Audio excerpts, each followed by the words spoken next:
Never enter the leftmost confession booth after midnight. Never answer the knocking on the church's crypt door, no matter how much it begs. Never speak the name Malthoriel aloud, not even once. And if you see the statue of St. Peter cry blood, it's already too late. Asterisk, I didn't become a demonologist by choice. It shows me that it was a bitter February night when I first arrived at St. Peter's Church in Vatican City. The basilica loomed above me like a living thing, its Baroque stonework clawing into the sky, its darkened domes casting impossible shadows. Most tourists saw it during the day when sunlight filtered through the stained glass and made everything feel holy.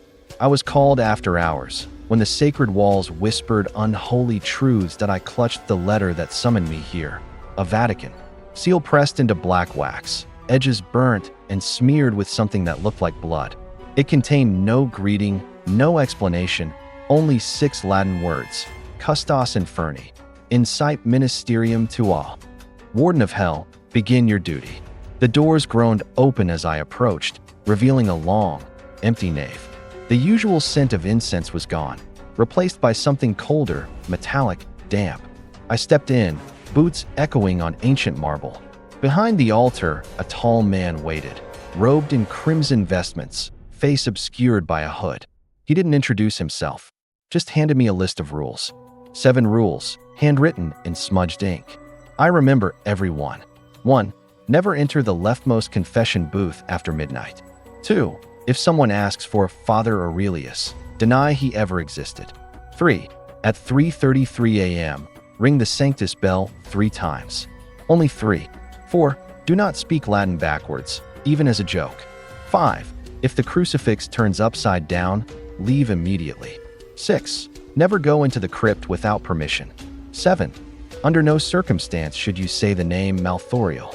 That was the beginning of my new life, the Vatican's secret war against hell. My quarters were in the far back, an old monk's chamber with walls scratched by centuries of unknown hands. I barely had time to unpack before my first assignment came. A priest had gone missing 2 nights prior. Father Bellini, aged 64, last seen entering the confession booth at 11:58 p.m. He never came out. The leftmost booth that I should have known that I was escorted to the booth by 2 Swiss guards who looked like they hadn't slept in days. One muttered a prayer under his breath, gripping a rosary so hard his knuckles were white. The other wouldn't look directly at the booth. It looked normal enough. Mahogany wood, red velvet curtain, golden crucifix above the entry, but the air around it was wrong. Too still, too cold. The kind of cold that sinks into your bones and latches onto your soul like a parasite. I stepped closer, and the curtain moved. Just slightly, like it had been touched from inside. It hasn't opened since he vanished, one guard said. No one's dared touch it. Was there sound? I asked if he nodded slowly. Knocking. 3 times. Every night at 3:33. And that's when I heard it. Knock. Knock. Knock. Like fingernails against wood. Not fists. Not human. I stepped back. I need holy water. And the Codex Maledictum. I whispered. The Codex Maledictum is the Vatican's black book, written in forbidden ink, bound in flayed skin, and stored in a hidden vault beneath St. Peter's. Only demonologists have access to it. It's not written in any known language. It rearranges itself depending on the entity you're confronting. That night, when I opened it, a single name scrawled itself across the page in jagged letters: Malthoriel. Below it, a warning: the demon of false mercy. The confessor of the damned. I flipped the pages as they bled crimson ink. Malthoriel had once been an angel of atonement, but fell when he began to forgive souls God had condemned. Now he dwelled in places of confession, luring the guilty with promises of false redemption. And he always knocked 3 times. The only way to banish him? A confession of your own darkest sin, whispered in Latin, in the dark. But I had one problem.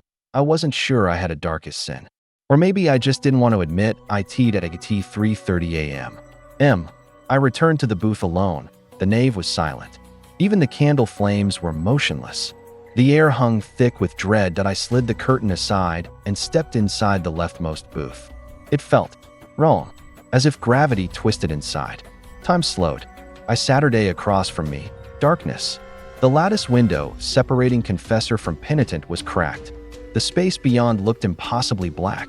Then knock. Knock. Knocked, a whisper seeped through the window. Confessio, frater. I held the Latin tightly in my mind, stealing my nerves. Peccavi oxidi fratrem meum. I have sinned. I killed my brother. The air thickened. The wood creaked. The voice beyond the grate hissed in delight. Absolvo te. But the rite was incomplete. I had to recite the sanctum phrase. Veritas lux mea estate. Truth is my light. Before I could speak it, something grabbed my arm. A hand. Cold, wet, and not made of flesh.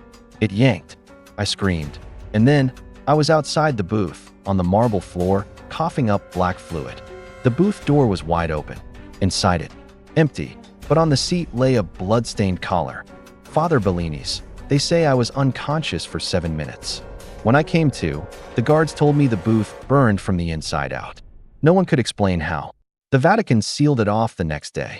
But the knocks kept coming. Every night. 3:33. The cardinal in charge called me to his chamber. We lost Bellini because he broke the rules, he said, pouring a glass of communion wine. He tried to absolve a demon. Some souls don't want salvation, they want your damnation. He handed me a new list. This one had more rules. 8. If the codex writes your name, prepare for death. 9. If Malthoriel returns, do not listen to his voice. 10. You will be tempted to confess again. Don't. 11. Do not enter the chapel of bones unless summoned. 12. Burn every letter signed Aurelius. He's been dead 300 years that I didn't sleep for the next 48 hours. Not because I was afraid of demons, but because I realized something worse. I liked the power. I liked knowing the darkness. Staring into the abyss and watching it blink first. But Malthoriel wasn't gone. I could feel it. Sometimes I saw his shadow on the wall behind the crucifix. Sometimes I heard footsteps behind me, though I was alone. And one night, the codex male dictum bled a new phrase. You have one more sin, demonologist. One you've forgotten. And now I fear what's coming next. Because tonight, the statue of St. Peter cried blood, and the knocking didn't come from the confession booth. It came from inside my room. Knock. Knock. Knock. There's a chapel beneath Vatican City that no one speaks of. Its walls are made of human bones, and they move when you're not watching. Only demonologists are allowed inside, and only when summoned. But I wasn't summoned. I was dragged in by something wearing my dead brother's face. I didn't sleep after the knocking. I didn't breathe easy. I sat in my candlelit chamber, crucifix in one hand, dagger in the other. You don't get used to hell knocking on your door. The knock hadn't come from the hallway. It came from inside the wall, right behind the bookshelf. And it was accompanied by the faintest whisper, frater, brother. Only 2 people ever called me that. One was Father Bellini, and the other was my twin, Luca. Luca had died 7 years ago, or so I believed. At sunrise, I ripped the bookshelf off its hinges.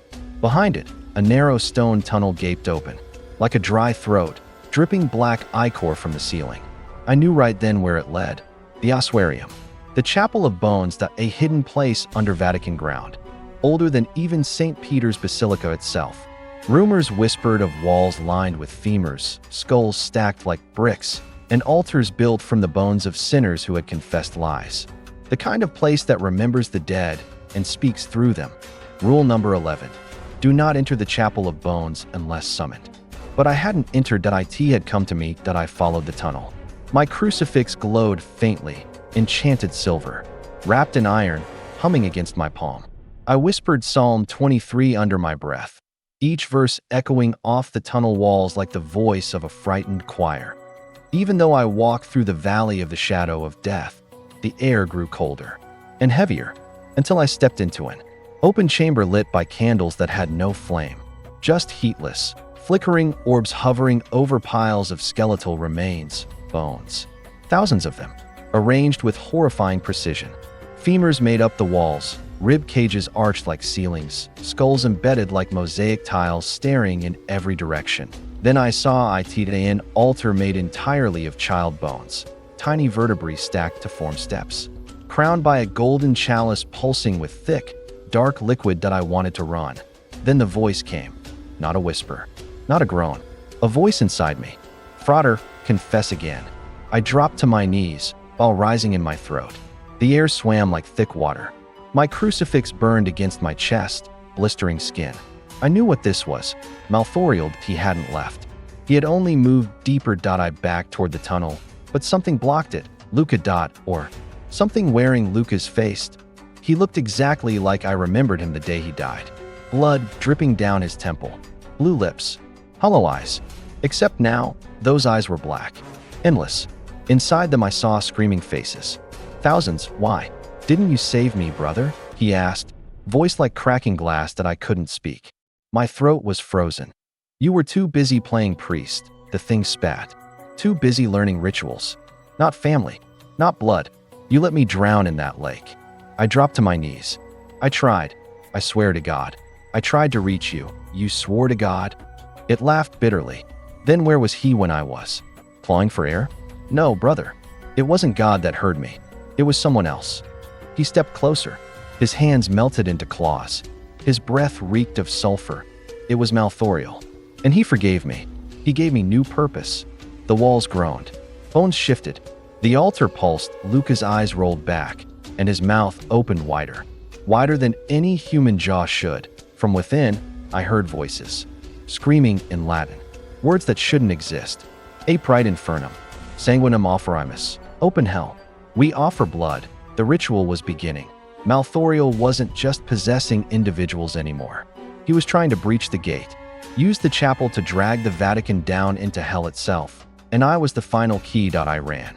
I flung the crucifix forward, and it burst in divine flame, searing a path through Luca's illusion. He shrieked and disintegrated into ash. I sprinted toward the altar and did the unthinkable. I drank from the chalice. My veins ignited. My vision split into layers.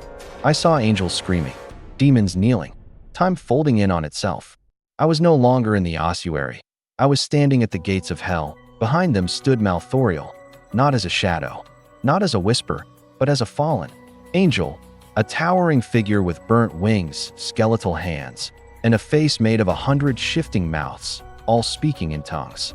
You confess the sins of others, he hissed.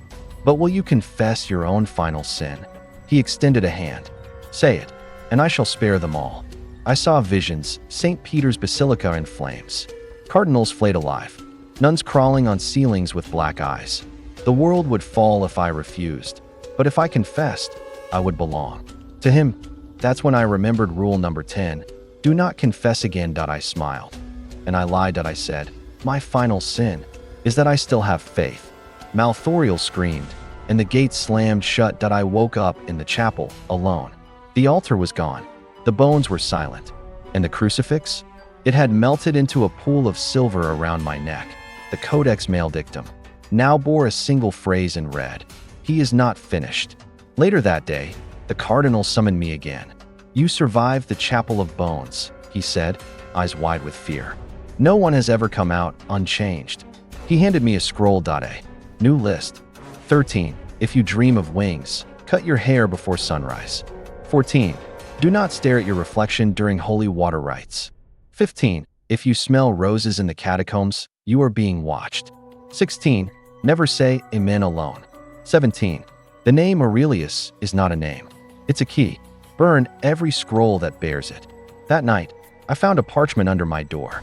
It was, and signed it read, you did not drink blood. You drank memory. And now, the other side remembers you. The walls began to whisper my name. The floorboards bled. The crucifix above my bed rotated again. But this time, it wasn't upside down. It was sideways, a sign of betrayal. Because I know now, there's someone inside the Vatican working with Malthorial. And they've been here for centuries. And their name is Aurelius. And worst of all, I found a new page in the Codex tonight. It didn't show a demon. It showed me my face, my name, and underneath it, the words, next confessor of the damned. Cardinal Moretti was never supposed to speak the name Aurelius. And yet I found his private journal, stained in blood, signed with it. He knew Malthorial long before I arrived. In fact, he helped summon him. Now I have one chance to expose the Vatican's oldest betrayal before I become the final confessor. After what happened in the Chapel of Bones, the Vatican tried to pretend nothing had changed. Candles were lit. Bells rang at the hour. Tourists strolled the outer halls under the gold-streaked ceilings. But beneath the facade, The basilica was rotting. Walls bled sap that no one could explain. Crucifixes bent slightly sideways. Holy water boiled when I approached. And late at night, someone walked the catacombs humming in reverse. It wasn't just Malthoriel anymore. Something else had awakened, and all signs pointed to Cardinal Moretti. He had trained me, prepared me, and now I suspected he was orchestrating everything that I began to follow him. It started small, tracking his midnight visits to the reliquary, logging what times his office door opened and closed. He never noticed, or at least, he never acted like he did. Until one night, I watched him enter a chamber that shouldn't exist. Behind the statue of Saint Bartholomew, the flayed martyr, was a stone wall that parted like breath on glass when he whispered the phrase, Corpus Sanctum Aurelius. I didn't follow him that night. Not immediately. I waited. I watched. Then I broke in the next morning. The room was filled with scrolls, and every single one bore the forbidden name, Aurelius. In the center of the chamber sat a desk. On it, a leather-bound journal with cracked edges and a golden clasp that pulsed faintly, as if alive. I opened it with trembling hands. The first entry was dated 1640. We found him beneath the catacombs, eyes stitched shut, mouth wired open. He said his name was Aurelius, but the language he spoke was not Latin, not Hebrew, not human. The following pages were full of illustrations, sigils that bled ink, names that warped the paper around them. Then I saw the worst one. Malthoriel's true sigil, an Ouroboros made of reverse scripture, twisted around a screaming angel with severed wings. Underneath it, Moretti's handwritten note. The angel who forgives the damned is not a savior. He is the final judge. And at the very bottom, in red, let the demonologist arrive. He will open the gate. He meant me. I confronted Cardinal Moretti that evening. We met in the Chapel of Silence. No cameras, no guards, no light except for a single hanging bulb swaying above. You used me, I said, throwing the journal onto the marble floor. You summoned Malthoriel through Bellini. Through me. He looked tired, older, like the years had finally caught him. I tried to stop it, he said softly, but the blood oath was already written. Oath? I demanded. What oath? He removed his gloves. His palms bore burnt sigils, etched deep into flesh like brands. They glowed faintly in the dark. We needed knowledge, he said. Back in 73, when the Black Mass broke through the catacombs, we didn't have time. I summoned Aurelius for answers. But Aurelius is not a man. No, I whispered. He's a gatekeeper. Moretti nodded. I bargained with him. He gave me 20 years of protection in exchange for one soul. He looked up at me. Your brother. The walls swam. No. He drowned. He drowned because I let him. The lake where he died. That was the seal. Aurelius needed a sacrifice to break the first lock. I gave him Luca, and he gave me Malthoriel's name. I punched him. The sound echoed through the chapel like a thunderclap. Blood spilled from his nose that he didn't fight back. Why me? I spat. Why choose me? Because, he said through broken teeth, you're the last living soul bound to Aurelius. You're the final confession. The gate opens through your voice. That night, I tried to leave, pack my things, burn my journal. I was done with Vatican secrets and bleeding walls. But as I crossed the outer gates of the basilica, I was stopped by Swiss guards with hollow eyes. They didn't speak, just raised their halberds and chanted in Latin, low and mechanical. Confessorum ultimum, claustra aperi, final confessor. Unlock the seal. The Vatican was under siege, not by armies, but by the damned. I ran back inside. Alarms began to blare. From unseen corners, candles burst. Paintings of saints turned black. Statues wept blood that steamed on contact. I fled to the last place left untouched. The tomb of St. Peter himself. I stood before the sealed stone and whispered the only prayer I had left. Domini, salva animum me. Lord, save my soul. And the tomb opened. Inside was not the relics of a saint. It was a mirror. A perfect, floor-length, unblinking mirror. The kind they don't make anymore. And in it, I saw myself. But not just myself. I saw every version of me that ever existed. Every sin, every doubt, every confession I had whispered into the darkness. Now staring back, behind me, the shadow of Aurelius emerged. Not as a man, but as a voice that bled light. You are not the final confessor, it said. You are the first inheritor. The mirror shattered. I awoke on the floor of the tomb, naked, bloodied, shaking. And around me, a new mark was carved into the stone. A new rule, one that hadn't been written before. 18. If the mirror shows your past, destroy it. If it shows your future, prepare to kill yourself. I was now more than a demonologist. I was a key. Back in the Codex Maledictum, a new page had burned into place. This time not in red or black ink, but ashes. It read. 3 seals remain. The bell tower, the reliquary, and your own heart. And below it, the name Aurelius has not been spoken. It has been implanted. And that's when I realized Cardinal Moretti was no longer Moretti. He was a vessel. That I confronted him again. But this time, he was already waiting, seated calmly in the middle of the reliquary, surrounded by bone dust and severed tongues of failed exorcists. Did you enjoy your baptism, Demonologist? He asked. His voice was not his voice. It was layered, echoing. I lit the circle of salt. He laughed. Salt is for the possessed, he whispered. I am not possessed. I am reborn. I began the rite anyway. Exorcismus potentia Dei omnipotentis, he screamed. The walls cracked. Bones flew. The statues of saints turned their heads. And then, he broke. His body twisted. Shattered. The entity within tore upward into the ceiling and disappeared into the dark. But before Moretti collapsed, he spoke one final word. Catacomba finalis. Final.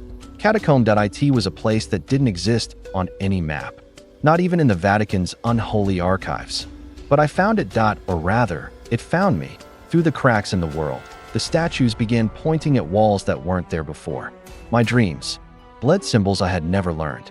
The codex opened itself to reveal a folded parchment with a wax seal that bore my own initials. Inside was a final warning. If you descend into the final catacomb, you must make the final confession. And this time, there is no forgiveness. That's where I'm going next, into the final catacomb, where Aurelius waits, where Malthoriel feeds, where the Vatican's original sin was born. But before I go, I'm writing this down. For whoever finds this, because if I don't return, I need someone to know. The Vatican doesn't fight demons. It breeds them, and I am their last creation. There is a door beneath the Vatican sealed in bone and blood. The final catacomb, a place where no light survives, and time forgets you exist. I entered it alone, armed with a crucifix and my worst sin. And what I found inside was not hell. It was something far older, far worse. The entrance to the final catacomb isn't marked by signs or symbols. It finds you. For me, it began with the bells, not the church bells, but the sound of a single iron bell tolling deep beneath the marble. No schedule, no pattern, just one bone-shaking chime, sometimes at midnight, sometimes during Massachusetts. Always wrong, always dreadful. Then came the dreams, endless spirals of bone, hallways lined with weeping angels, screams muffled behind velvet curtains, my own reflection grinning at me with teeth that weren't mine. Every sign pointed downward. I descended, armed with nothing but my crucifix, the Codex Maledictum, and a dagger blessed in 3 faiths. I returned to the Chapel of Bones, but this time, I pulled the altar aside. Underneath, a hole. A perfect black circle, wide enough for a man to crawl through. The moment I touched the rim, the codex flipped open on its own. One final rule appeared, etched in glowing red. Rule 19. If you enter the final catacomb, never speak your name aloud. Not even once. I lit a candle and descended. The tunnel twisted in unnatural geometry, walls pulsing with veins, the air warm and humid like a living throat. My candle hissed every few steps as if something was breathing on it from ahead. After 2 hours, I arrived at a stone antechamber. And there it stood, the door 10 feet tall, made entirely of skulls. Hundreds of them, fused together, eye sockets, weeping a dark, tar-like fluid. In the center, a sigil glowed, the mark of Aurelius, the same one etched in my dreams. And just beneath it, a whisper, confess. I clenched the crucifix. My mouth stayed shut. The whisper grew louder. Confess. It became a scream. Confess. The door began to open. Inside was not a chamber. It was a void. No walls. No ceiling. Just darkness that bled sound. My candle extinguished instantly. But I could still see, not with my eyes, with something deeper. Before me floated Aurelius, not a demon, not a man, a concept, a virus of faith. A thousand wings. No face, a halo made of broken rosaries. Voices echoed from within him, each one a confession I had taken in my years of service. I stole from the altar. I buried my daughter. In the church garden, I lied about the exorcism and one voice that shattered me. I watched Luca drown and did nothing. No, I ran toward the figure, dagger drawn. But I didn't get close. The void collapsed inward. I was hurled through memory, through pain, through my own sins. Every soul I failed. Every demon I couldn't exorcise. Every lie I told myself to keep going. I fell for what felt like years, and when I landed, I wasn't in the catacomb anymore. I was in the Vatican. But wrong, twisted, inverted, crucifixes upside down, Pope statues defaced, choirs chanting backward, nuns without eyes walked in circles, and at the altar, myself, preaching, reading from the Codex, forgiving sins that were unforgivable. The congregation, every person I had seen die. Malthoriel stood in the shadows, clapping. "You finally arrived," he whispered. "The only true confessor. There are no rules now, only choices. Speak your name and become me." I refused. I took the crucifix from my belt, now glowing molten white, and plunged it into the Codex. The screams were immediate. Walls bled, time bent, the illusion cracked. Aurelius howled from the dark. "You were meant to join us." I whispered, but I chose to burn. The final catacomb collapsed. The door sealed itself behind me, and I awoke, days later, in a hospital room inside the Vatican. Moretti was gone. His chamber burned to ash. The Codex? Buried, locked, hidden. But there was a letter on my bedside table, written in blood. One line only. "There is always another confession. Drop of blood." Epilogue. I was given leave, but I don't sleep anymore. Every city I visit, churches fall silent when I pass. Confession booths shudder, and mirrors show things that aren't behind me, because the final catacomb never really closed. It's still inside me, and every time I look in the mirror, I hear knocking. Knock, knock, knock.